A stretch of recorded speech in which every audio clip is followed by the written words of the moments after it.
राज्य के गठन के 25 वर्षों में भी आप एक डोमिसाइल नीति नहीं बना पाए। ये कितनी बड़ी विफलता है। यदि आपके यहाँ कम से कम ब्यूरोक्रेसी में या सरकारी नौकरी में महज 3 से 4% आदिवासी हैं, ये आदिवासी समाज भी शोषण मुक्त होगा, वो नहीं हुआ। उसकी अस्मिता और पहचान भी धीरे धीरे और इन 25 वर्षों में धूमिल होती गई है। कि जैसा झारखंड हम लोग बनाना चाहते थे सपनों का, वैसा झारखंड तो बनना तो दूर, उससे ज्यादा जो और संकट ये हुआ है कि और बद से बदतर स्थिति होती गई है। नमस्कार, आप देख रहे हैं विमर्श न्यूज। मैं हूं आकाश आपके साथ। जैसा कि आपको पता होगा, हम एक कार्यक्रम चला रहे हैं, कड़ी चला रहे हैं। झारखंड के 25 साल पूरे हुए हैं। ये एक स्वर्णिम अवसर है और इसी उपलक्ष्य में झारखंड ने क्या खोया है, क्या पाया है, इस पर एक कार्यक्रम कर रहे हैं। अभी हम रांची में हैं और हमारे साथ विनोद कुमार जी हैं, जाने माने वरिष्ठ पत्रकार हैं और लेखक भी हैं। इनसे इस बारे में चर्चा करेंगे और कुछ विषयों पर बात करेंगे। सबसे पहले आपका स्वागत है विमर्श न्यूज में। धन्यवाद। तो सबसे पहला प्रश्न है कि स्थानीय नीति पे झारखंड में अभी तक क्या काम हुआ? देखिए, स्थानीय नीति तो एक अलग चीज है। झारखंड जो अलग राज्य का गठन का उद्देश्य था, जो आंदोलनकारियों की जो तमन्ना थी और जो चाहत थी, और वो चाहते थे एक नया झारखंड बनाना, शोषण मुक्त झारखंड, और जहां उसकी अपनी संस्कृति, उसकी अस्मिता, पहचान बनी रहे। और यहाँ जो आजादी के बाद, ऐसे तो कह सकते हैं कि आदिवासी समाज का सदियों से शोषण होता रहा है बहिरागत समाज के द्वारा, बहुत वर्षों से। लेकिन आजादी के बाद उम्मीद जो बनी थी कि आदिवासी समाज भी शोषण मुक्त होगा, वो नहीं हुआ। उसकी अस्मिता और पहचान भी धीरे धीरे और इन 25 वर्षों में धूमिल होती गई है। स्थानीयता तो एक उदाहरण जरूर है कि आप इतना दिन में, यानी राज्य के गठन के 25 वर्षों में भी आप एक डोमिसाइल नीति नहीं बना पाए। ये कितनी बड़ी विफलता है, इसको हम समझ सकते हैं।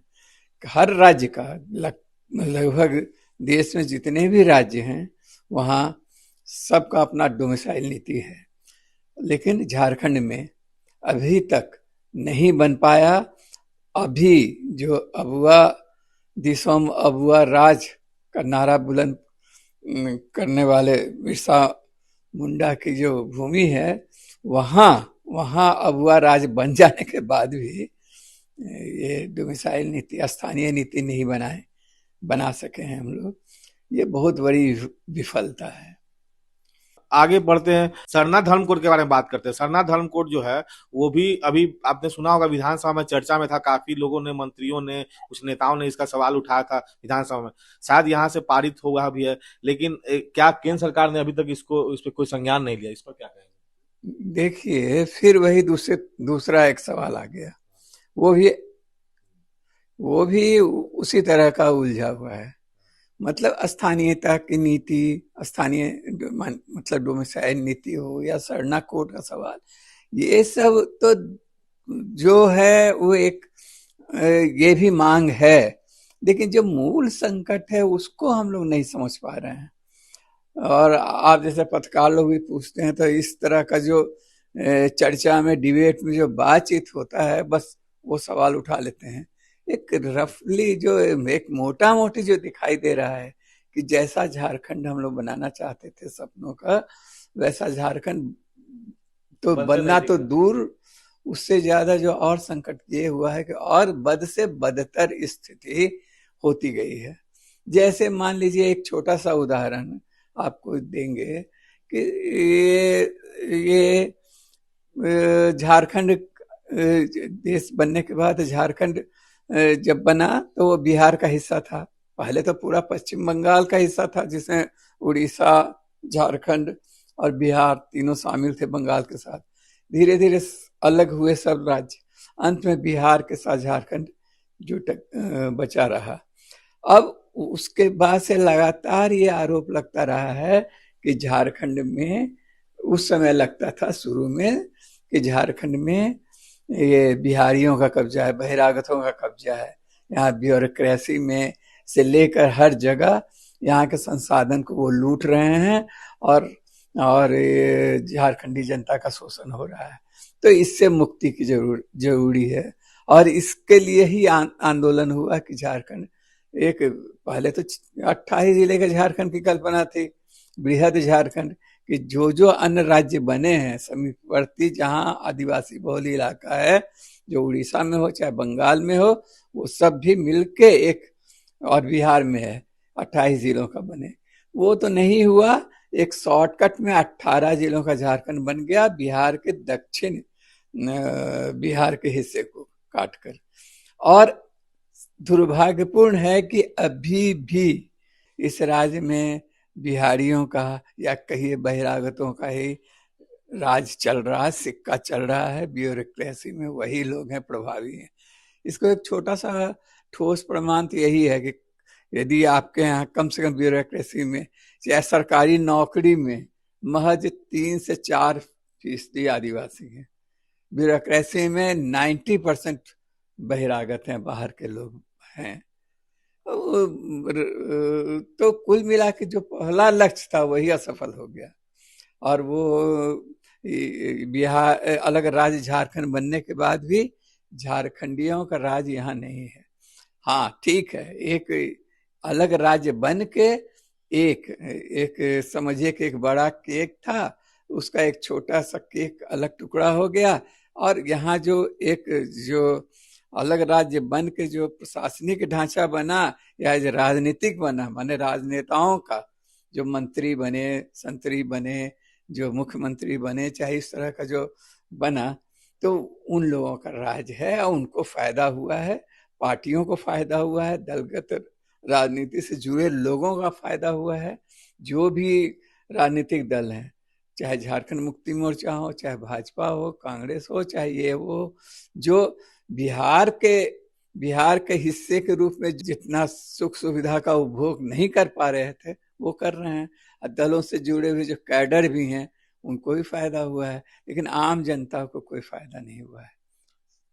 आप जो हैं आदिवासी जनजाति ऐसे नहीं आते हैं, लेकिन आदिवासी शोध और सोच रखते हैं और इसके बारे में किताबें भी आपने बहुत तरह से गहन अध्ययन करके लिखी हैं। लेकिन आदिवासियत के रूपले पड़ते हुए जिस झारखंड को जिस सांचे में ढाला गया था, क्या उस सांचे में ये राज्य ढल पाया कि नहीं? नहीं ढल पाया भाई। जैसे मान लीजिए एक सबसे बड़ा चीज है कि आज से 50-60 वर्ष पहले, यानी मान लीजिए 60 के दशक में यहाँ पब्लिक सेक्टर जिसको कहते हैं, सार्वजनिक क्षेत्र की स्थापना हुई।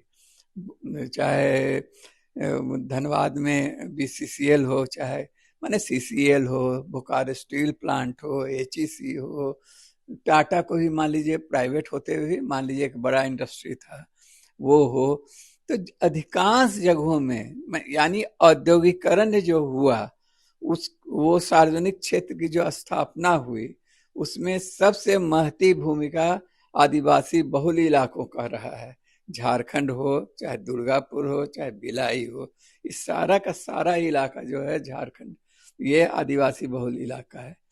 तो लेकिन इन पब्लिक सेक्टर में जिसके द्वारा वास्तव में कायाकल्प हुआ, कई नए शहर बन गए, बड़ा उद्योग लगा, एक बड़ी संख्या में लोगों को रोजगार मिला भी नहीं है, घट गया है, लेकिन एक जमाने में लाखों की संख्या में लोगों को बहाली हुई।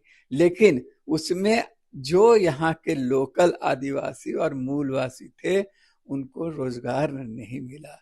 हम एक उदाहरण जैसे मान लीजिए कोयलांचल का ले सकते हैं और हम बोकारो स्टील प्लांट का ले सकते हैं कि जैसे 52,000 वहाँ एम्प्लाई थे, लेकिन वहाँ उसमें आदिवासी कितने थे? उसमें ज्यादा से ज्यादा जो कठोरतम काम था, जैसे कोयलांचल में पत्थर कट्टा मजदूर का, अब बोकारो स्टील में फ्लोर साफ करने वाला या इस तरह का काम जो होता है, जो एकदम अनस्किल्ड टाइप का काम है, मोटा रफ काम है और सबसे कठिन काम है, उसमें ही कुछ लोगों को रोजगार मिल सका। और वजह यही बताया गया कि इन यहाँ के लोगों में या आदिवासियों में जिन्होंने अपनी जमीन दी, अपना सब कुछ दिया, उनके जमीन पर ही वो खड़ा हुआ, लेकिन उनको इसलिए नहीं मिला कि कहा गया कि ये लोग इनमें स्किल नहीं है, उनमें वो हुनर नहीं है, वो ज्ञान माने जो शिक्षा का एक आधुनिक मापदंड है वो नहीं है, इसलिए वो रोजगार से वंचित हो गए। और आज इतने बरस बाद भी स्थिति कमोबेश वही है। आज जैसे उस समय कहा गया कि ठीक है अभी नहीं हो पाया, लेकिन हम लोग इसको जल्दी से जल्दी इसमें सुधार करेंगे, लोगों को ट्रेनिंग देंगे, प्रशिक्षण देंगे, हम लोग शिक्षा का स्तर उठाएंगे, इस आप तरह खुद की भी ट्रेनिंग देते हैं बच्चों को? हम तो देते ही हैं, चाहे जो भी पढ़ाते हैं छोटे मोटे बच्चों को। लेकिन कुल मिला के जो हालत ये है कि आज यानी ये मान लीजिए 60 का उस समय था तो 60 और 40 हो गया, और इधर माने लगभग 60 बरस हो गया, 60-70 बरस हो गया पब्लिक सेक्टर के अस्तित्व में आए, और जो संकट उस समय था वो आज भी है। अब तो रोजगार भी नहीं है, अब तो हर जगह रोजगार घट रहा है। जैसे मान लीजिए बोकारो स्टील में 52,000 था, आज है मुश्किल से 7-8 हजार। टाटा है स्टील में, चाहे और हर जगह, और उसमें भी आज भी लोकल स्थानीय माने आदिवासी मूलवासियों को नौकरी इसलिए नहीं मिल पाता है कि उनमें वो स्किल या वो तकनीकी ज्ञान या शिक्षा का वो स्तर नहीं हम बना पाए, अभी दे पाए हैं। ये घोर विफलता है।